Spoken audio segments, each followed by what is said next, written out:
Quero cumprimentar a igreja com a paz do Senhor. Amém. Para a gente aproveitar um pouco do tempo, abra a nossa Bíblia, o Evangelho de Mateus, segundo escreveu Mateus.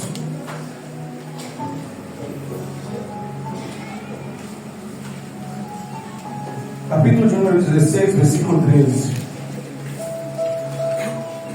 Evangelho de Jesus Cristo, segundo escreveu Mateus, capítulo 16, versículo 13. E aqui eu já quero estender meus parabéns ao meu pastor, particularmente ele que formou o meu ministério, do sonoplasta até o pastoral. E hoje, pastoreando a igreja lá no Suriname, eu entendo o quão importante é um obreiro receber um alicerce bem trabalhado. E se eu não tivesse recebido isso, talvez eu não aguentasse os desafios que nós enfrentamos à frente de uma igreja. Eu trago uma lembrança que já foi depositada na sua conta em relação a uma lembrança do Suriname. Não é muito, mas foi de coração. E no mais, obrigado. Quero louvar a Deus pelos obreiros que estão à minha retaguarda, que estão à minha direita e à minha esquerda, e todos os irmãos que estão na nave da igreja. Que Deus abençoe. E chegando Jesus à parte de Cesareia de Filipe, interrogou os seus discípulos, dizendo: quem diz os homens ser o filho do homem? E eles disseram: uns João Batista, outros Elias, e outros Jeremias, ou um dos profetas. E disseram ele: e vós, quem dizeis que eu sou? E Simão Pedro respondeu: diz, tu és o Cristo, o Filho do Deus vivo. E Jesus respondeu e disse: bem-aventurado és tu, Simão Barjonas, porque não foi a carne nem sangue que tu revelou, mas o meu Pai que está nos céus.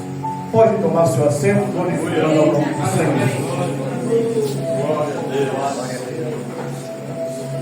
Salomão, Eclesiastes, capítulo 3, vai dizer que há tempo para todas as coisas e para dar um tempo certo para todo o propósito de Deus debaixo dos céus. Há uma divisão entre criança, o adulto e a velhice. A gente consegue perceber essa divisão na vida de Salomão. Alguns estudiosos costumam dizer que Provérbios, Eclesiastes e Cantares representam as três fases da vida de Salomão. Cantares representa aquele homem jovem, apaixonado. O Provérbio já vai trazer um Salomão mais vivido, agora começando a adquirir uma certa maturidade. E Eclesiastes já é aquele homem formado, que já não está mais ligando para muitas coisas da vida, porque já entendeu que quase tudo é vaidade. E ele começa a se preocupar com o quê? Aconselhar aos outros para que não viessem cometer o mesmo erro que ele cometeu. E na vida e no ministério de um homem é a mesma coisa. E com esse texto eu quero trazer uma mensagem de reflexão em breve, porque eu não quero fadigar os irmãos, sobre a dimensão da chamada.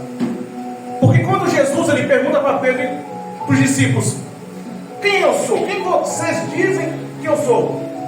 Porque para Jesus não importa muito do que as pessoas lá fora dizem sobre ele. Para Jesus o que importa é quem que os filhos dele, os servos, dizem que ele é.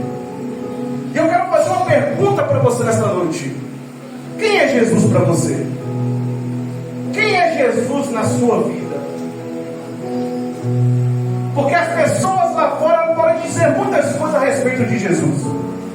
Podem vir aqui nessa tribuna e vários pregadores falar muitas coisas sobre Jesus. Mas o importante é entender o que é Jesus para você na sua vida. Aleluia. Por quê? Porque quando você diz a respeito de quem é Jesus para você, você está dizendo de a maneira que ele se revelou para você. Como que foi um encontro seu com Jesus? E quando Pedro fala assim, tu és o Cristo, aí Jesus vai fazer a chamada sobre a vida de Pedro. Embora já tinha chamado ele na péssima maravilhosa, mas aí Jesus vai revelar o projeto que ele tinha para a vida de Pedro. Porque ele diz assim, e tu és Pedro, e sobre essa pedra edificarei a minha igreja. Ou seja, ele faz um chamado pastoral sobre a vida de Pedro. Só que não foi do dia para a noite. Há um processo. Algumas pessoas querem conquistar as coisas do dia para a noite, mas não. Para tudo na vida precisa de experiência.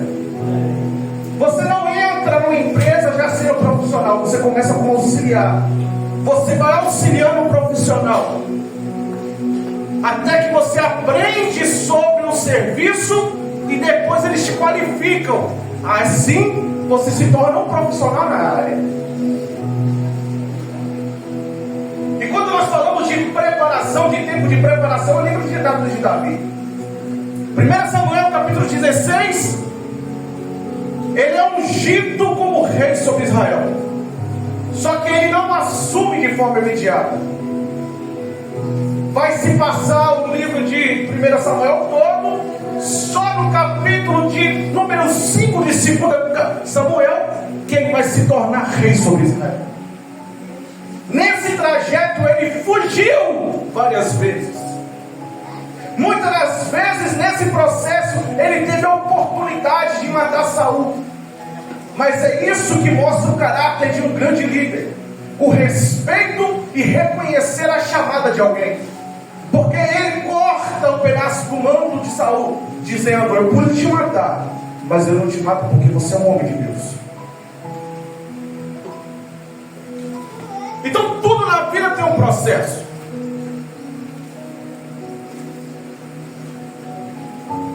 Por quê? Porque precisa do processo? Porque precisa lapidar o caráter. E se você for olhar na vida de Pedro, Pedro é uma pessoa que se achava muito. Uma prova é quando Jesus vira para ele e fala assim: ó, há necessidade que o pastor seja ferido e as ovelhas se escandalizarão dele, ou seja, se espalharão. Aí Pedro falou assim: não, eu estarei com você até a morte. Aí ele vira para Pedro e fala assim: Pedro, tu não sabe quantas vezes que eu orei ao Pai para que Satanás não pegasse a sua vida. E eu te digo mais, Pedro: antes que o galo cante 3 vezes, tu me negará. Antes que o galo cante, tu me negará 3 vezes. Porque muitas das vezes nós falamos assim: não, pastor, pode deixar comigo que eu sou o cara. Aí o pastor olha para assim: meu filho, você não sabe quantas vezes eu orei pela sua vida. Pensa numa pessoa que deu trabalho demais para Deus, viu? Pensa numa pessoa que deu dor de cabeça para ligar, não fui eu.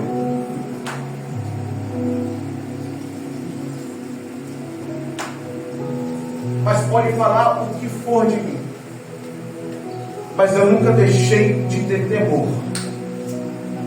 Eu sempre parei quando eu encontrei com a palavra de Deus. Quando a palavra me confrontava, eu parava, analisava e falava assim: eu estou errado. Pastor, eu fiz isso, isso e isso. Por quê? Porque não é feio cair, o problema é permanecer no erro. Por quê? Porque Jesus não recusou. Porque Pedro, ele nega Jesus 3 vezes. João capítulo de número 21. Jesus aparece para os discípulos a 3ª vez, lá no mar de Tiberíades. Pedro está com os outros discípulos e fala assim: eu vou pescar. Só que em Lucas capítulo 5, versículo 10, Jesus foi chamar para Pedro e falou assim: Pedro, você vai ser pescador de homem, não vai ser mais pescador de peixe. Só que Jesus é morto, ele é crucificado, ele ressuscita. Só que os discípulos eles estão ali ansiosos, não sabem o que fazer, porque já não tem o mestre mais perto, estão ansiosos, estão apavorados. Muitos estavam com medo de ser presos e mortos também. Aí ele fala assim: sabe o que eu vou fazer? Eu vou pescar. Cuidado, porque a maior evidência de alguém que está desviando e saindo da presença é voltar a fazer as coisas que fazia antes. Quando a pessoa sente o peso da chamada e quer desistir, você pode notar, a primeira coisa que ela decide fazer é voltar para trás e fazer as coisas que fazia antes. Só que eu quero advertir, dar um conselho para vocês: não desistam, não voltem, porque tem pessoas que dependem de você, tem pessoas que estão seguindo os seus passos. Por quê? Porque Pedro volta a pescar e os outros discípulos falam assim: eu vou também. Então muitas das vezes, quando você parar e pedir para mim falar assim: eu vou voltar, algumas pessoas vão acompanhar você também. Ou seja, você não vai sacrificar só a sua vida, você não vai colocar só a sua vida em risco, você vai colocar as pessoas que estão em volta de você também. É verdade. Só que Pedro está com uma ferida. Por quê? Porque ele negou o mestre dele 3 vezes. Então, na dimensão da chamada, a primeira coisa que acontece é a chamada. A segunda coisa é a preparação. E durante a preparação, ele trata de feridas. Ele trabalha no caráter de Pedro. Quando Pedro vira para ele e fala assim: eu vou com você até a morte, ele falou assim: não, você se acha demais, Pedro. Eu preciso quebrar você até você entender aonde você deve se colocar. Meu Deus! Porque algumas pessoas acham que ser pastor é subir. Mas não, uma coisa que eu carrego como lição de vida, que o meu pastor Adriano me ensinou: que quando você se torna um obreiro, ou seja, você é membro e você se tornou um diácono, você não sobe, você desce. Agora você está sustentando a membresia nas suas costas. Aí prove a Deus, agora você vai para presbitério. Você não sobe, você não está acima do diácono, não. Agora você vai para baixo do diácono. Agora você sustenta o membro, o diaconato está sobre as suas costas. Prove a Deus que você foi evangelista. Agora você não foi para cima, meu filho. Não. Porque Deus trabalha de forma errada, diferente do mundo. Quando uma pessoa é promovida no mundo, ele sobe. Quando a pessoa é promovida, ela desce. Você não lembra de Jeremias? Desce até a casa do oleiro, que lá eu farei você ouvir minhas palavras. Aí você foi a evangelista. Agora você está carregando a membresia, o diaconato, o presbitério nas suas costas. Prove a Deus que vou te chamar de pastor. Você não vai para cima não, meu filho. Agora você está com a membresia, o diaconato, o presbitério e o evangelista sobre as suas costas. Aí agora você vai a pastor presidente. Aí você está com esse... Aí você está com tudo sobre as suas costas. E Pedro não entendia isso. Ele achava que era o cara, a ponto de que quando vieram prender Jesus, aí vai, tira a espada e tum, rancor ele, você para trás de mim, Satanás.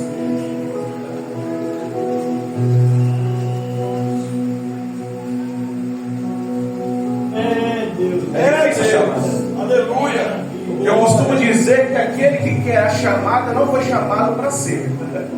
Aquele que quer ser pastor não foi chamado para ser pastor. Porque aqueles que não querem ser é porque entendem o peso da chamada. Quem dera se eu pudesse ser um simples membro da igreja. Quem me dera eu poder voltar e minha única preocupação ser o som. E as pessoas reclamando assim: Wilderson, aumenta o som, está com pouco retorno. Porque a chamada é pesada.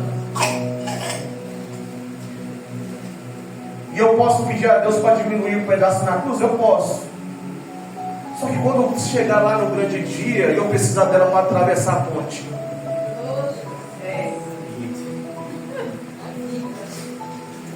Só que agora Pedro está com as feridas, porque ele negou. E ele desistiu, ele voltou. Jesus desistiu da chamada de Pedro? Não. Eles estão pescando. Jesus vai até a praia onde eles estão e passa a noite toda observando Pedro e os discípulos pescar. Daqui a pouco, ao amanhecer, Pedro e os discípulos voltam e não pescaram nada. A história lá do fracasso lá atrás se repete. Porque às vezes algumas pessoas estão cometendo esse erro. Eles acham que voltar ao passado vai consertar o futuro. Não, você vai cometer o mesmo erro. Porque o acerto não está em voltar para trás. O acerto está em você entender o que você cometeu lá atrás e você trabalhar o presente tendo esperança no futuro. Glória a Deus. Só que aí Jesus, ele chega, aí ele falou assim: me dá dos peixes que vocês apanharam. Só que agora eles falam assim: eu não pesquei nada. E eles estão pelados, estão nus. Porque quando a pessoa sai da presença de Deus, é isso que acontece. Ele perde a vestimenta do Espírito Santo e se torna nu. Aí eles falam assim: não pescamos nada. Só que dessa vez ele não pede para os discípulos voltarem para o alto mar. Ele mostra um sinal ainda maior. Pedro, joga a rede para o lado direito. Quem que já foi na praia? Eu te pergunto, pastor Welles, você já viu peixe grande na beira da praia onde nós estamos nós? Você já viu, pastor? Você foi? O texto vai dizer que eles pegaram 153 peixes grandes. Só que o extraordinário está aqui agora, porque ele fala assim: agora você me dá desses peixes que você apanhou. Só que Jesus já tinha na brasa sendo esquentado pão e peixe. Sabe como eu aprendi isso? Nós voltamos para trás, começamos a quebrar a cabeça tentando fazer as coisas tudo com nossa mão, insistindo no mesmo erro, buscando solução.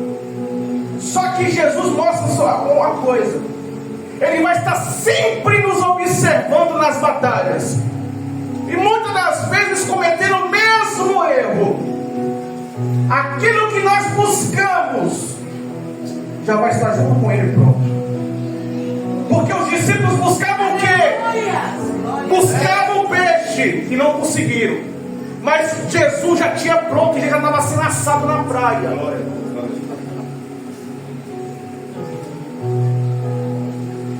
Só que agora ele larga os peixes e vai direto com Pedro.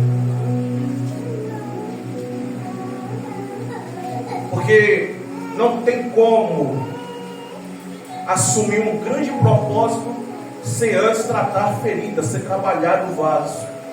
Porque vaso com trinca, vaso com barro cheio de pedra e bolhas de ar, não suporta o forno. Então precisa ser trabalhado antes disso, tirar toda a imperfeição. Agora Jesus larga os outros discípulos e vai Pedro. Agora eu te faço a pergunta: quantas vezes Pedro nega Jesus? Ele chega para Pedro e fala assim: Pedro, tu me amas? Aí Pedro responde: eu te amo. Aí ele fala: apacenta as minhas ovelhas. Segunda vez: Pedro, tu me amas? Ele fala assim: eu te amo. Ele: apacenta as minhas ovelhas. O texto é maravilhoso. Na terceira vez Jesus pergunta assim: Pedro, tu me amas? Aí o texto vai dizer que ele se entristeceu, porque ele lembrou de onde ele caiu. Aleluia. Porque não tem como, fica no subconsciente. E a palavra fala onde? Volta onde você caiu.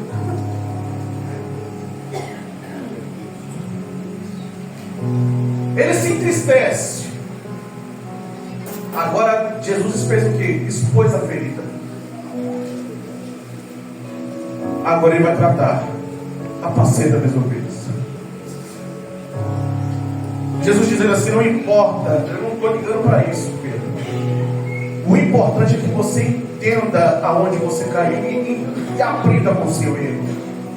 Agora que você entendeu, Pedro, apacenta minhas ovelhas.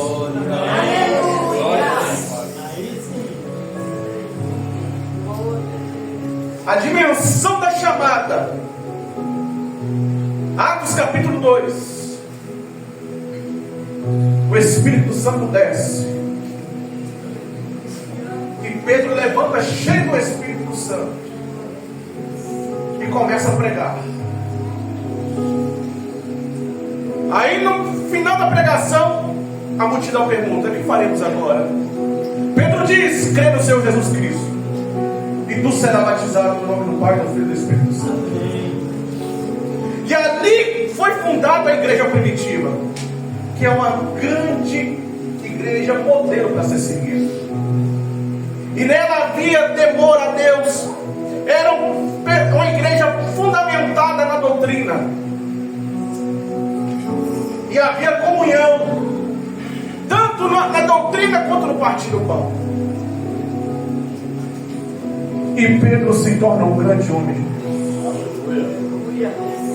A ponto de que as pessoas pegavam aqueles enfermos e colocavam quando Pedro passava, a sombra de Pedro curava os enfermos. Mas a dimensão da chamada se estende em a chamada, preparação e o cumprimento da chamada. Não pule processo. Eu sou o obreiro mais velho desse ministério há mais ou menos há 10 anos de ministério. O ministério está fazendo 12, eu tenho 10. Foram 10 anos para chegar onde eu estou. Aprendendo, sendo arrependido. Já ouvi coisas, fui repreendido pelo meu pastor, coisas que talvez você não aguentaria. A ponto de que, isso aqui ficou na minha cabeça. Ô Wilson, cala a boca, você me fazendo passar vergonha. Mas a gente vai entendendo que isso é necessário, a ponto de que das pessoas conseguirem enxergar o homem que a gente se tornou hoje. Primeiro Deus, depois a minha mãe e depois o meu pastor. Eu agradeço a oportunidade.